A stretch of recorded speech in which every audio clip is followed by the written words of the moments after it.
Hello to all my friends out there in YouTube land. It is your good buddy, Philtastic here, as I avoid spilling stuff all over my my desk. And welcome back to the channel. This is a different kind of video. It's one type of video I haven't really done in a while. It's a video response, which it's fun to do. To be honest, I don't know why I haven't done one in a while. I think I haven't been challenged in a while. Though I did do that Reggie video recently. But I digress. So Brian LCS, great friend of the channel, great guy. I've never met him, but he seems like a great guy. Has 2 great dogs, by the way, that he walks. You should check him out on IG and YouTube and wherever you can that's safe to do so. Don't go looking him up in the phone book and start stalking him. Do phone books exist anymore? I just caught myself saying that. So if you're under 40 something, you probably don't know what I'm talking about by a phone book. That's okay. Don't get creepy. Why don't we just leave it at that? Hashtag creepy for an entry into the Never Ending Story Road to 1K giveaway. Anyway, so Brian recently came out with this great book, The Doctor, issue number 2.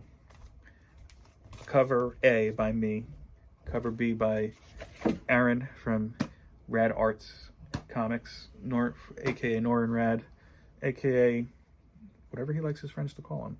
But great work all around. Go ahead and get your copies today. And I have been asking Brian, hey, what is your process for writing comics? Now, Brian is an accomplished screenwriter, as in he's written screenplays for films. I don't believe he said they ever got sold. I could be wrong on that. But hey, look, I've been there before with screenwriting. I took a screenwriting class in college and tried my best to finish a screenplay, and it's not an easy task, but I applaud him for doing that and for writing a great comic like this. And I just said, hey, Brian, what is your creative process? You know, we've had other members of the community who have been very open with what they do as far as writing and whatnot goes. Gary B comes to mind immediately for his process as well. So Brian shared his take on it, and I'll put a link in the description of this video so you can go back and watch that if you haven't yet, because it is a great video, one of my favorites that Brian has ever done. And then he asked me and others, but me mostly, at the end, hey, you know, what is your process with art? So I figure, why not get some content out of it? With art, 2 kind of things come to mind. First of all, what am I working on? Is it something that I'm just doing for fun? Is it something I want to do? Or is it something I've been commissioned or asked to do? If it's commissioned or asked or something like that, I want to stick close to the source material, or I shouldn't say the source material, but what the, shall we say, client wants. As many of you may know, I recently illustrated my first comic, cover to cover, Condrey, A Prayer for the Dying. This is a one-shot from Legacy Comics. That's Legacy Comics with an X.com. See the X there. Link, of course, in the description of this video. In that case, I was contracted to work from a script. I typically don't do anything too violent, do anything too noir, at least in my opinion. And that's kind of what this is about. So in this case, I approached it a little bit differently. I can't relate to being a police officer, but I can relate to being a father. And I was like, you know, I really need to, from this script, capture the feeling of a man who has his responsibilities and his ambitions, and what happens when one overtakes the other. And this, unfortunately, and I'm not giving out any spoilers, this whole book is basically the last minute of one person's life.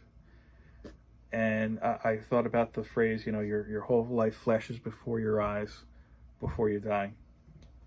And I was like, yeah, that's how we have to do it. This is how we're going to use the eyes. We're going to do that to get that raw emotion and really put the reader in the position of this dying man.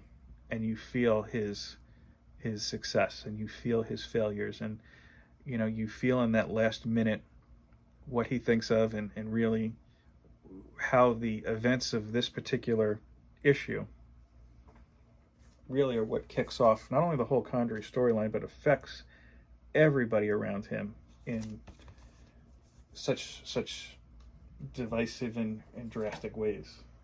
So yeah, I mean, that's an example where I was hired to do something and I put myself into it to capture that emotion that I thought would best serve it.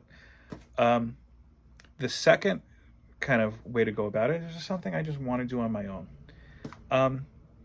That's something I kind of struggle with because art, some people think if you could draw, you could always just do it like that. And that's not the case. It is something that you need to work on and you need to keep actively doing.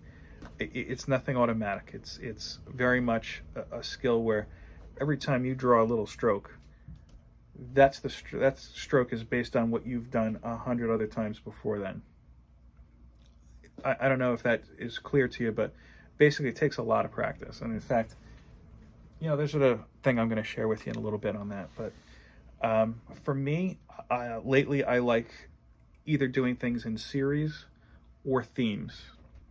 For example, I just wrapped up a whole series on some of my favorite films. I wanted to do initially scenes from my favorite films in September of this past year.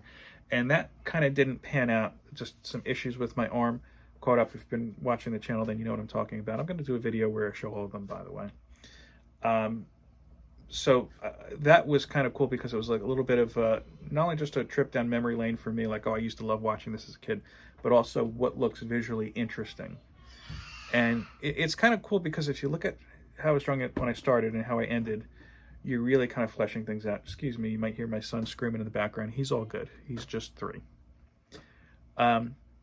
Other things, I've been working for a very long time on just some random X-Men drawings. I didn't realize it's been about a year I've been working on that. And that's cool. I wanted to approach it as, I want to draw X-Men characters and X-Men related characters, but like if you met them in a dark alley, what would you do? How would they look imposing to you? And I've done some colors, but I've been trying to stick with black and whites on it first. Maybe I should get back into colors. You tell me in the comments if you think that's something I should explore. But most of all, I've done other things too. Landscapes, cityscapes, just more abstract things. And when I'm working on something like that, it's just like, I have this idea in my head. I want to see how it goes. Maybe it's great. Maybe it's crap. But let's just try it. And that's kind of the beauty of art. That being said, it's not an emotionally or sometimes physically easy journey. And I've talked about that in the past. But it's the kind of thing that you have to constantly do and try, or else you lose it forever. And I'm somebody who almost lost it forever. I've shared my story on that before. If you want to hear that again, let me know. But in the meantime, I'm going to show you this thing here. I have had this since high school. Let's see here. This is an Art Department Achievement Award from 1997, the year that I graduated. And I'll read this to you just in case it's not clear here. And no, this isn't one of my pieces, by the way. This is a Billy Tan.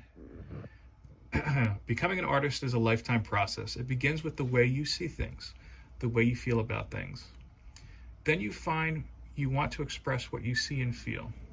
You try something, explore it, change it, rework it, destroy it, and start again. Each time you discover something new about yourself.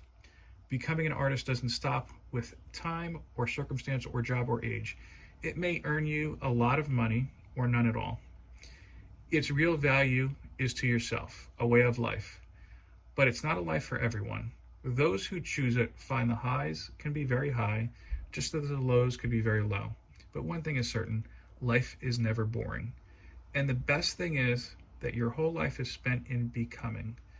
So you can always look forward to change. And I found that in the days when I hate drawing, or even just adjusting as an adult, or growing, I should say, adjusting as an adult, in those types of days, I look at that and it kind of gives me some solace. And it's something that just kind of reminds me that, look, being an artist isn't about making things look the best. It's not about looking like something that somebody would necessarily buy. It's about really doing something that you can appreciate because it makes you uniquely you. And that's something that some AI garbage, by the way, could never compete with.